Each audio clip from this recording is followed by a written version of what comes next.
اعوذ باللہ من الشیطان الرجیم بسم اللہ الرحمن الرحیم السلام علیکم ورحمۃ اللہ وبرکاتہ۔ حضرات محترم، آج ہم نے اپنے رب پہ توکل کرنا چھوڑ دیا۔ آج کا میرا موضوع ہے کہ ہم نے اپنے رب پہ بھروسہ کرنا چھوڑ دیا ہے۔ آج ہمارا بھروسہ دنیا پہ ہے، دنیا داروں پہ ہے، لیکن ہم نے اپنے رب پہ، اپنے رب کریم پہ بھروسہ کرنا چھوڑ دیا۔ تو سنیے کہ حضرت عمر فاروق رضی اللہ تعالیٰ عنہ، آپ کا دور خلافت ہے، تو آپ کی بارگاہ میں ایک باپ اور بیٹا حاضر ہوئے، تو انہوں نے سلام عرض کیا، آپ نے سلام کا جواب دیا۔ تو ان باپ اور بیٹا کی شکل اتنی ہو ملتی جلتی تھی کہ حضرت عمر فاروق رضی اللہ تعالیٰ عنہ، جب آپ نے اس باپ اور بیٹے کو دیکھا تو آپ بڑے تجسس میں پڑ گئے اور آپ بڑے حیران ہوئے۔ تو باپ نے کہا کہ حضور، آپ ہم دونوں کو دیکھ کے بڑا تعجب کر رہے ہیں، تو اگر میں آپ کو اس کی پیدائش کا واقعہ سناؤں تو آپ اور زیادہ حیران ہوں گے۔ تو حضرت عمر فاروق رضی اللہ تعالیٰ عنہ، آپ نے فرمایا کہ ہاں سناؤ۔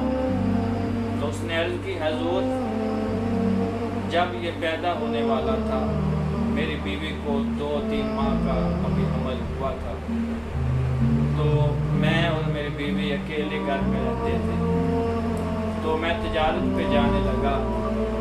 تو جب میں تجارت پہ جانے لگا تو میری بیوی نے ہاتھ باندھے اور کہا کہ حضور، مجھے کس کے بھروسے چھوڑ کے جا رہے ہیں؟ تو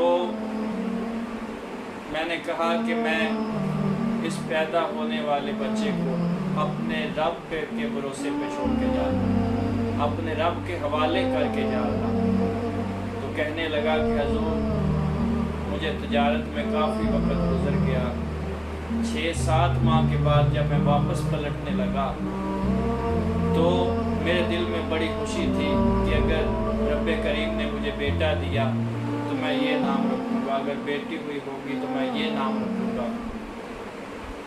تو کہنے لگا کہ میں جب واپس پلٹا، میں گھر آیا تو میں نے دیکھا کہ میرے دروازے پہ تالا لگا ہوا تھا، تو میں بڑا پریشان ہوا۔ میں نے پڑوسیوں کا دروازہ کھٹکھٹایا، ان سے پوچھا تو انہوں نے بتایا کہ جب تیری بیوی بچہ پیدا ہونے کا وقت آیا تو وہ درد برداشت نہ کر سکی اور دنیا سے چلی گئی۔ تو کہنے لگا کہ مجھے اس کی قبر بتاؤ، بڑا پریشان اور بڑا مایوس ہوا۔ وہ کہتا ہے کہ میں قبر پہ گیا اور میں نے فاتحہ خوانی کی اور میں گھر چلا آیا۔ وہ کہتا ہے کہ رات جب پڑی تو میرے اندر ایسی کوئی چیز مجھے جو قبرستان کی طرف کھینچنے لگی۔ تو کہتا ہے کہ میں جب قبرستان میں گیا تو میں نے کیا دیکھا کہ میری بیوی کی قبر سے کوئی روشنی نکل رہی تھی۔ وہ کہتا ہے کہ پتہ نہیں مجھے کیا ہوا، میں قبر کھودنے لگا، اور کہتا ہے کہ جب میں نے قبر کھودی تو میں نے اللہ کی قدرت دیکھی کہ میری بیوی مردہ پڑی ہوئی تھی اور میرا بچہ اس کے پستان سے دودھ پی رہا تھا۔ تو کہتا ہے کہ میں نے اس بچے کو جلدی سے اٹھایا۔ جب میں نے اس بچے کو اٹھایا تو حاطف غیب سے آواز آئی، اے میرے بندے، بتا جب تو تجارت کے لیے جا رہا تھا تو تیری بیوی نے کہا تھا کہ مجھے کس کے حوالے، مجھ کو اس پیدا ہونے والے بچے کو کس کے حوالے کر کے جا رہے؟ تو نے کہا تھا کہ میں اس پیدا ہونے والے بچے کو اپنے رب کے حوالے کر کے جا رہا ہوں۔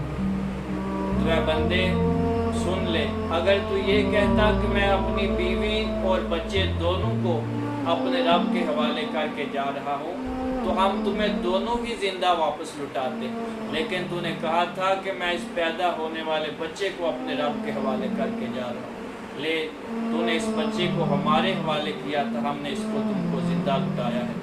تو جن لوگوں نے اپنے رب پہ توکل کیا، اپنے رب پہ بھروسہ کیا، تو اللہ تعالیٰ نے ان کو پھر کبھی مایوس نہیں کیا۔ اللہ تعالیٰ ان کے ہر حال میں مدد فرماتا ہے۔ اس لیے ہمیں چاہیے کہ کسی بھی حال میں ہو، اللہ تعالیٰ کسی بھی حال میں رکھے، تو ہمیں چاہیے کہ اپنے رب میں توکل کریں، بھروسہ رکھیں۔ اور یہ بھی بات یاد رہے کہ جب بھی کوئی بندہ اگر اس کے راستے پہ بھی چلتا ہے تو اللہ تعالیٰ اس کی آزمائش بھی لیتا ہے، اس لیے ہمیں ہر آزمائش سے جو ہے آزمائش کے لیے تیار رہنا چاہیے اور اس کے اوپر بھروسہ رکھنا چاہیے۔ اللہ تعالیٰ ہم سب کو اپنے رب پہ بھروسہ رکھنے کی توفیق عطا فرمائے۔ واہ دعوانا الحمدللہ۔